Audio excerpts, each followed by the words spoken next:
Hello, welcome to Revive and Rise. I'm your host, Melody Parrish, and I want to thank you so much for joining us today. And we're going to continue to talk about stories and lessons I've learned from my brother. And today I'm going to talk about a very important lesson that I saw in him and that I always think about. I don't think he realized, but he was such a role model for me.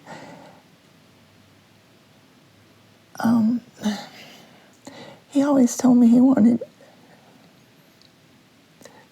to be like me. And I always told him that I wanted to be just like him.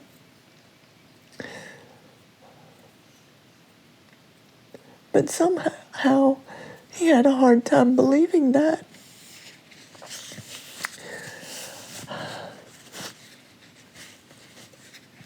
But it's true. I always did want to be just like my Bubba J. So anyway, I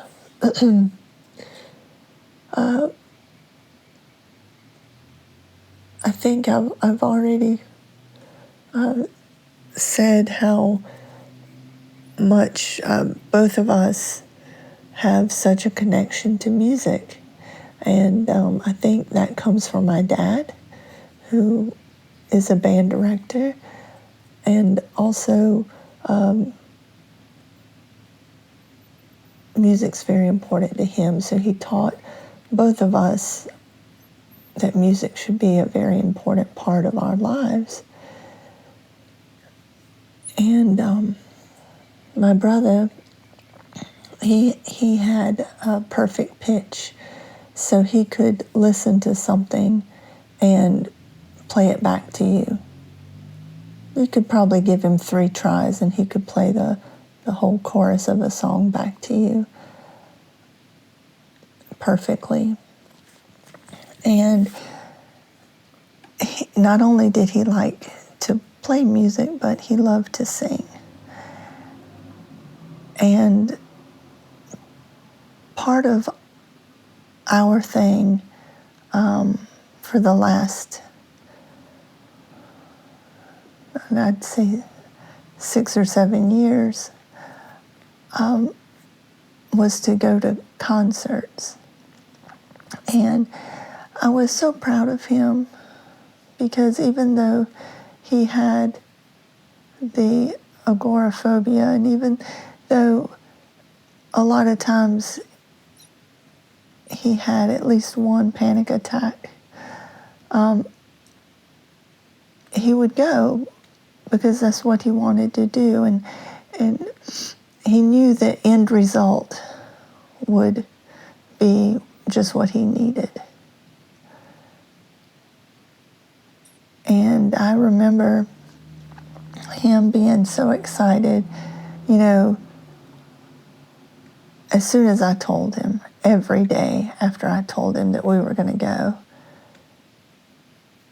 he would call and say how excited he was about going to the concert. And as it got closer and closer, he would get more excited. And he would talk about it so much. And I remember us driving to the venue, wherever it was, and he would just be practically bouncing in the passenger seat of the car. And he'd be so excited. I would always drop him off and tell him to wait right there while I parked the car. And he would wait right there.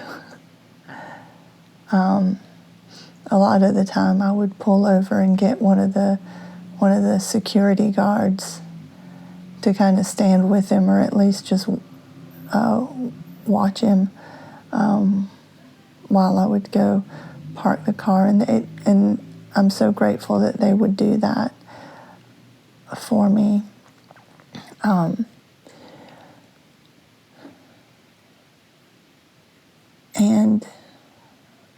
then we'd go in.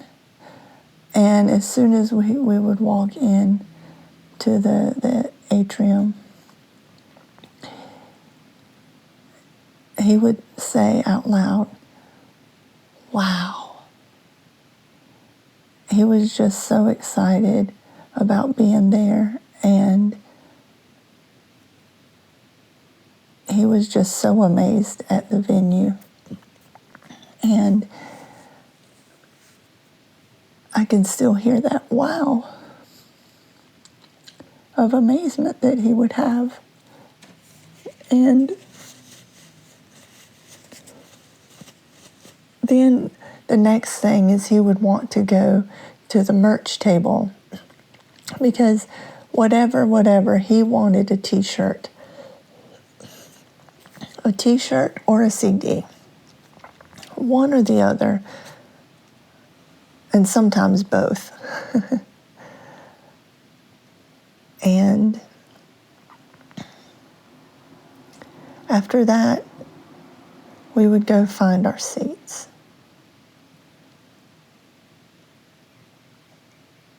And then there was another wow,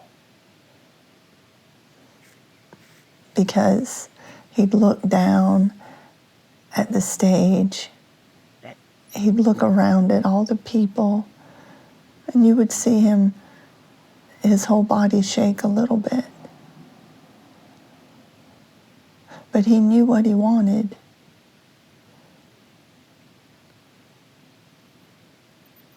And he was just so amazed wherever we were at. And I wanted to make sure to get there in plenty of time for us to get to our seats comfortably and get him acclimated to people being around him and to his surroundings. So we sat there for a little bit, and he would talk, we would chat, and the whole time he's watching everything. And he's saying, "Oh, look there. Oh, look there. Oh, wow, look at that. Look at that, Mel. Look at that. Can you believe we're here? Da, da, da, da." He was so excited.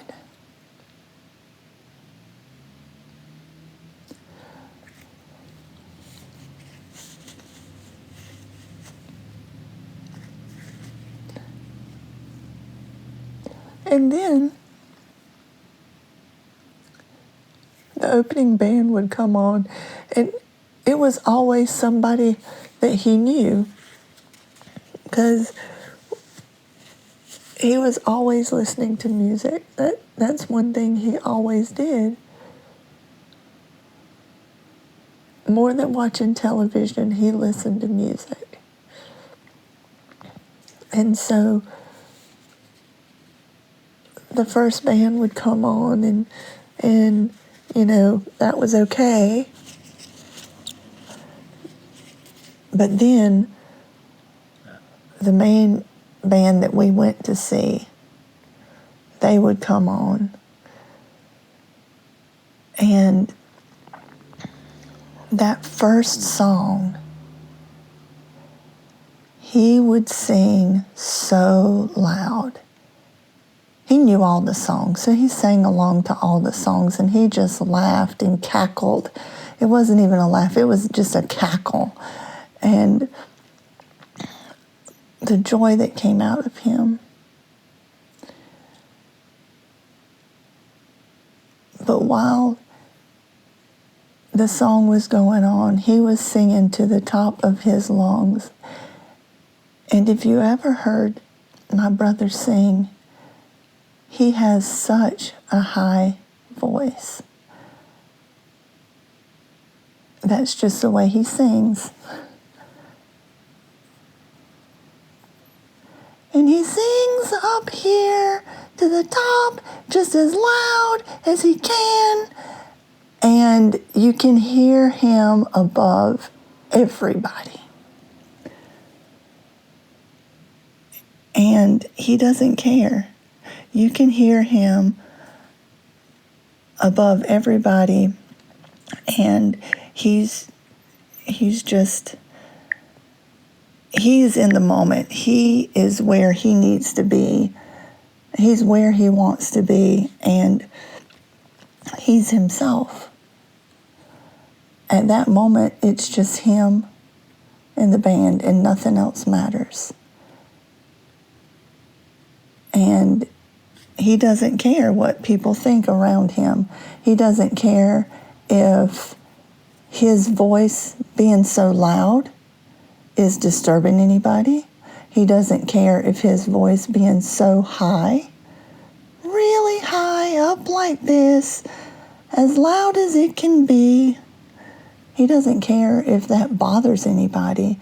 He doesn't care if he's off key. He doesn't care anything, because he's expressing himself, and he's having fun, and he's having a good time. He's enjoying himself, and that's all that matters. And, being on the outside, me, I see all the people around us keep looking at him and keep staring at him like, oh my God, what are you doing? Why are you singing like that? Why are you so loud? But he doesn't see them, and he doesn't care, even if he did. He's going to be himself. He's going to have fun, and he's going to enjoy the time that he has. And it wasn't just at those times when we were in concerts or but it was wherever we were at. My brother was always himself.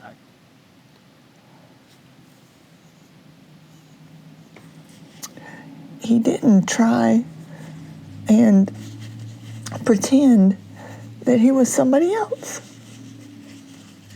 He didn't try and be somebody else, and he didn't ever try to fit in, ever. He was just himself. That's all he knew to be. And it didn't matter what anybody else thought. It didn't matter if people didn't like him. It didn't matter if people didn't understand him. And it didn't matter what people thought of the way he was. All that mattered to him was that he was himself and that he was enjoying life. And he did. And the reason he did was because there were so many times that he didn't have life. There were so many times that he struggled. And he didn't know what to do. There were so many times in his life that he was all alone, that he was trapped in a world that he couldn't understand. There were so many times that he was scared. And whenever he got the chance to not feel that way, he was all about it. Whenever he got the chance to enjoy life and enjoy the beauty of life and enjoy all the things around him,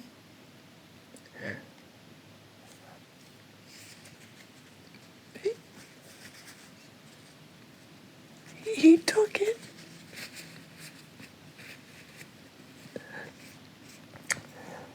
My brother truly lived. Whatever parts of life he could He lived. He didn't waste them. He didn't waste a moment because he knew how precious those moments were. Fair.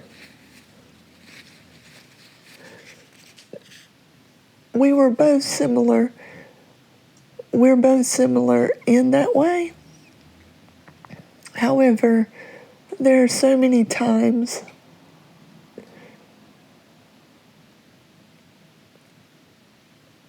that I've tried to fit in. I've tried to be what society says that you need to be. I tried to measure myself up to standards that were unattainable for me.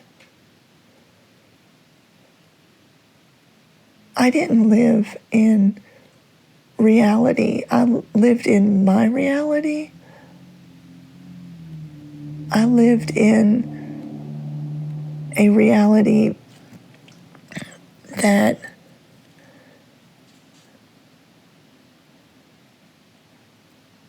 if I tried harder, if I did more, if I worked at things, I could get myself unbroken because I thought that I was broken. If I just worked a little harder, if I just tried a little more, then I would be unbroken to myself.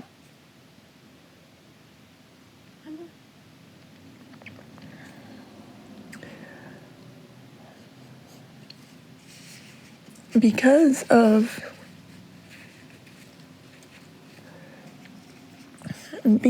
my accident and because of my struggles, I viewed myself differently. And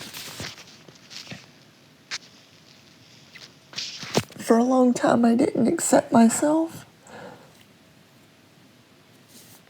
And I tried to find that acceptance somewhere else. I tried to say, even though I know that I'm broken, nobody else has to if I keep working, if I keep trying. Nobody else has to know my struggles. Nobody else has to know that I'm a broken person. Yeah. Because I won't let them. But my brother, he never saw himself like that. And in a way, I envied that so much. I wanted to be that way. I wanted to be able to accept myself. I wanted to be able to just give myself a break.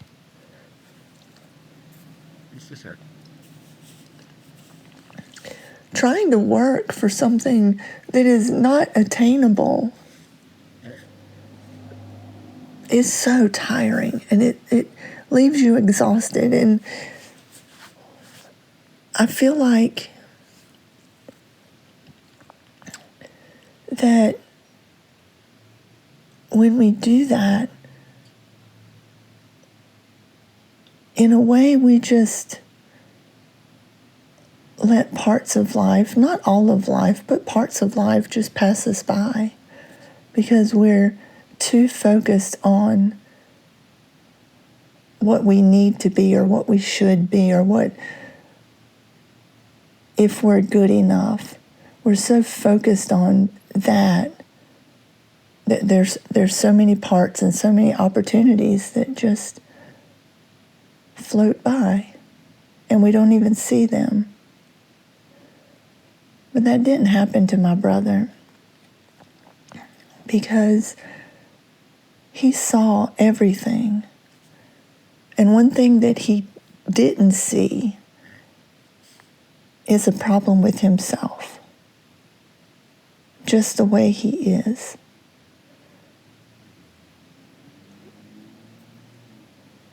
He knew that parts of him were different. Not everything, but he knew that parts of him were different.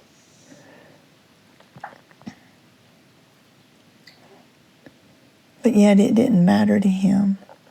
Those differences didn't matter to him. He was going to live life, and he was going to be himself, and he wasn't going to change himself because of what society thought. Because to him, he was good enough for himself. And that's all that mattered. All that mattered was that he thought he was good enough. And that he thought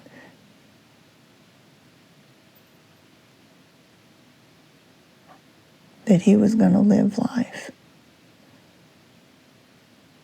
And that's all that mattered to him. I mean, I'm not saying that everything was perfect for him. He had so many struggles, and he had so many times when he was sad or when he was angry or just frustrated with life, and he had every right to those emotions. He had every right to feel that way.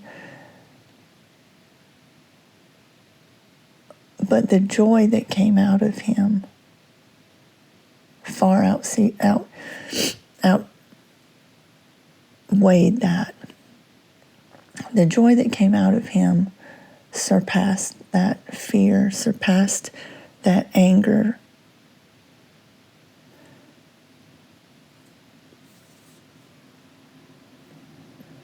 When I think back and I think of the excitement and then the joy, and then the way that he interacted with the world, it wasn't just with those parts, but it was every interaction with the world. He never apologized for himself. He would apologize for his actions if, when he had misplaced anger, or he got frustrated, or he said something that maybe he shouldn't. He would apologize. But he never apologized for himself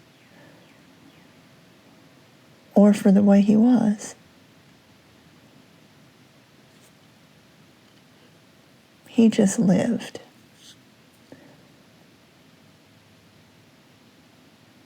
And I have not been that way. Probably about 10 years ago, 10 years or so ago, I started to become that way. And within the last, I would say, 5 years, I've really tried to figure out who I was and accept myself. And I've been able to really reflect on life and see those times where I made those mistakes and made those misjudgments, and I learned from them. And I do that daily. It's not like that's a new thing. I try and do that daily. It's a daily struggle to do that, but I've accepted myself more. I've accepted myself for who I am.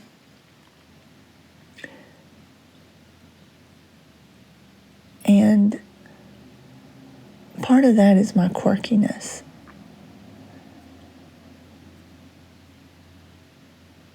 That's just developed within the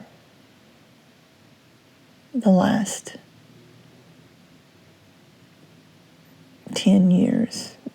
Before that, there was this straight line that I felt like I had to walk, and this line that society said you had to do, plans that you had to have. And when I couldn't make those plans real, I got so disappointed in myself, and I got so frustrated with myself, and I just tried harder. I tried harder to be that person. But now I understand that the person I am is okay.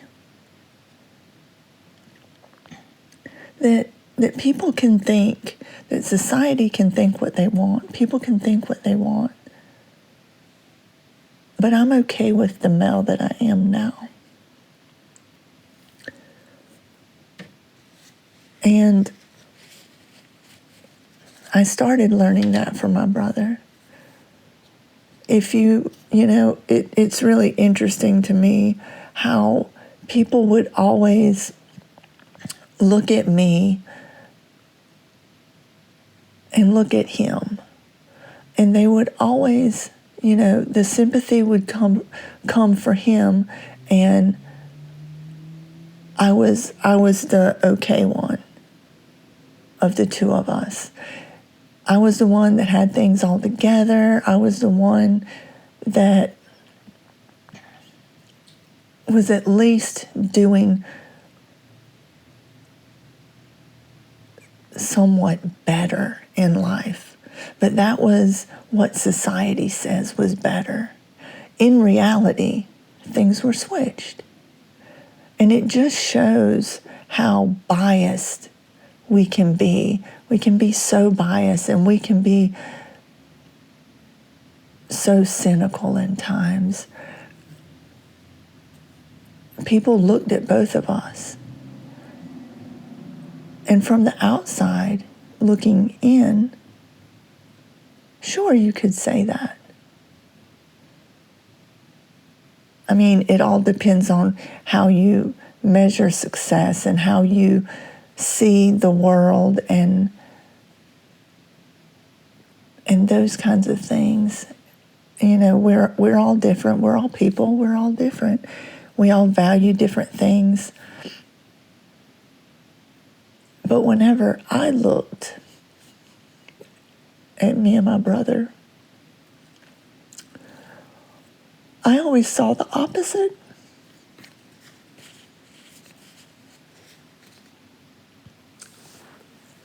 He was always the one that was put together. Sure, he had struggles, and his struggles were visible and invisible. You couldn't see the struggles in his mind, but you could see the physical struggles that he had. You could see the health problems that he had.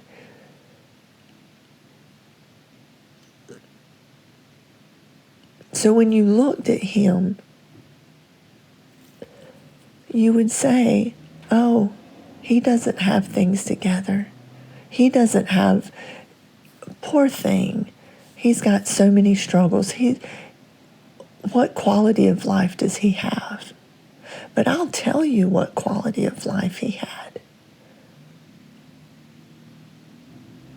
He had such an acceptance of himself, such a way of looking at the world in a beautiful light. He had such wonderful friends and wonderful relationships with people that were so strong, with people that accepted him and loved him and saw him as the beautiful person that he is.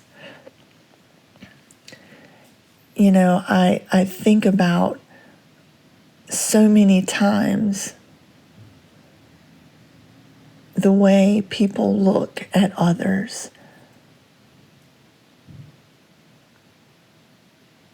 the way people look at our friends on the streets, the way people look at those that are less fortunate, the way people look at people that are different than us. I think about that a lot, and I think about how people judge other people. And we all do it. We all do it. It's just part of being human.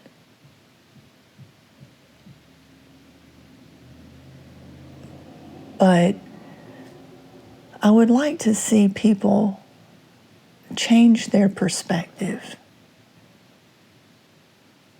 because I have learned so much from these groups of individuals. I have so much to learn, but I already have learned so much just in conversations, in relationships. That I don't see these groups of people as living a less impactful life. I don't see them as living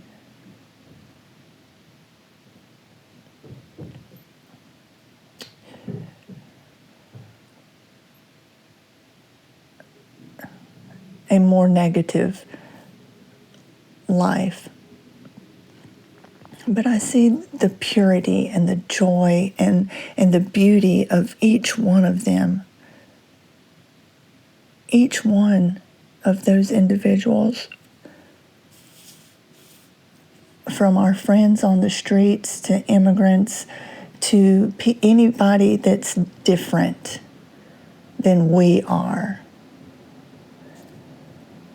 Those people with severe mental illnesses or those people with physical disabilities. They live such a beautiful life and such an amazing life. If people looked at me on the outside, I looked like I had everything together. I looked like I was a successful person. But when you got into my heart, when you got into my mind, that wasn't true. I had things that I fought with every day in my mind. I had things that I fought with every day in my heart that nobody knew. But looking on the outside, I was such a successful person that had everything together. And if you look at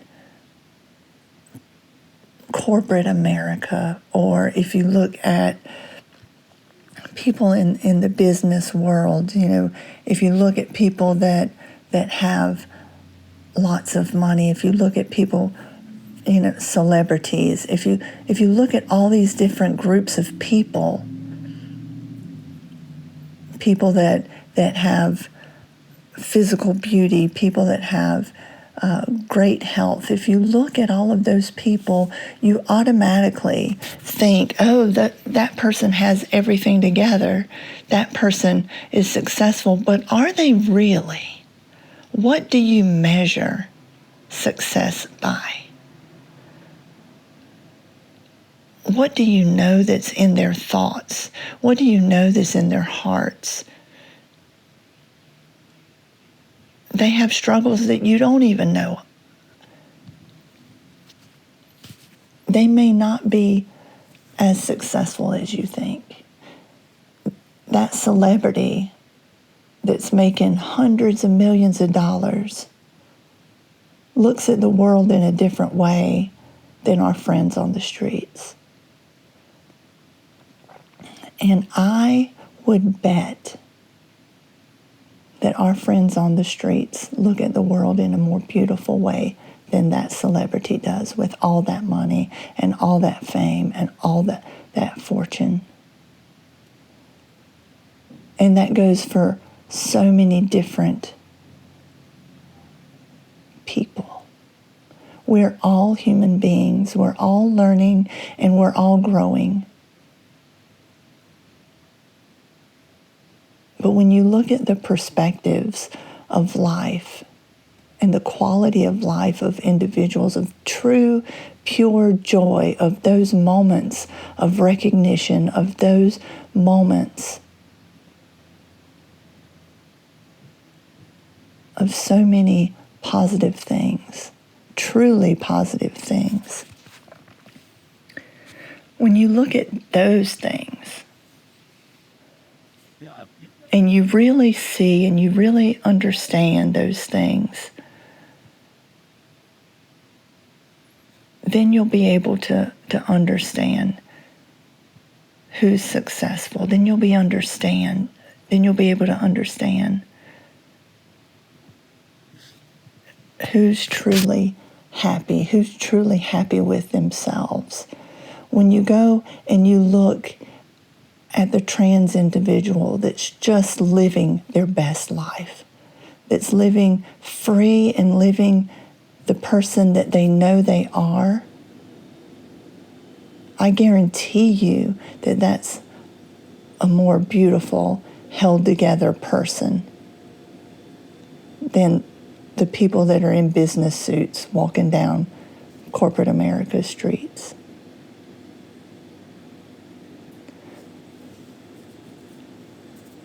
Because they've accepted themselves and they're living life to the fullest. They've surrounded themselves with people that support them and they know it.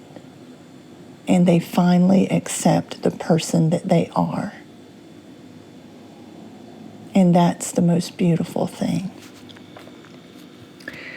And those things, that's one thing that I learned from my brother and I think about constantly. And I hope one day that I can be just like him. So I want to thank you for listening to me. And I want to thank you for letting me share this moment and these thoughts with you. I want to thank you for being patient with me as I struggle through these. And I just want you to remember that whatever you're struggling with, whatever you're facing in life, you do not have to suffer alone.